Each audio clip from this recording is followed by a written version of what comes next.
তোর আমার সম্পর্কের পার্থক্যটা কি জানিস?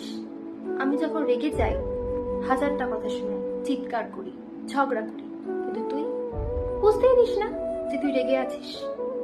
আমি বলি, তুই শুনে যাস, অবিরাম শুনে যাস। আমি বলি আমি তোকে ভালোবাসি, কিন্তু তুই মুখ ফুটে কোনোদিন না বললেও বুঝিয়ে দিস তোর যত্ন দিয়ে যে তুই কতটা আমাকে ভালোবাসিস। আমার যখন কষ্ট হয় তোর বুকে মাথা রেখে আমি কাঁদি, নিজেকে হালকা করি, কিন্তু তুই মুখ ফুটে কোনোদিন বলিসনি আজকে আমার খুব কষ্ট হচ্ছে রে। বুঝতেই দিসনি মুখে যে সবসময় একগাল হাসি থাকে তোর, চোখ ছলছল করলেও বলিস চোখে কিছু একটা পড়েছে, জানিস তো? সমবয়সী হয়ে কি করে যে এত ম্যাচিওর হলি সেটাই তো আমার অজানা। না হলে আমার মতো ছেলে মানুষটাকে সামলাতিস কি করে বল?